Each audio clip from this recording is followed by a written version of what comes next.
Cyber crime કરતી ગેંગનો કચ્છના ભુજમાં પર્દાફાશ થયો। 10 રાજ્યોમાં ઓનલાઈન ફ્રોડ કરનાર ગેંગના 2 આરોપીની ધરપકડ કરવામાં આવી।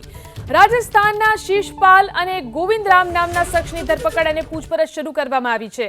આરોપીઓએ ખોટા આધાર કાર્ડ અને પાન કાર્ડના આધારે 55 જેટલા બેંક એકાઉન્ટ ખોલાવ્યા અને 17 અલગ-અલગ બેંકોમાં ખોલાયેલા ખાતાઓમાંથી 21 લાખથી વધુ રકમ જમા કરી।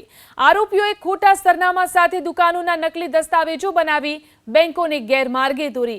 આરોપીઓ પાસે 10થી વધુ બેંકોની passbook, chequebook, ATM card, notary દસ્તાવેજો અને લેપટોપ જપ્ત કરાયા છે। તો આરોપીઓ પાસેથી તમામ ડોક્યુમેન્ટ્સ લઈ લેવામાં આવ્યા છે, જપ્ત કરી લેવામાં આવ્યા છે। 10થી વધુ બેંકની પાસબુક, ચેકબુક તેમની પાસેથી મળી આવી છે। આરોપીઓ સામે 10 રાજ્યમાં 11 જેટલી ફરિયાદ દાખલ થઈ છે। કૌભાંડમાં બેંક કર્મચારીઓની પણ સંડોવણી ખુલી શકે છે।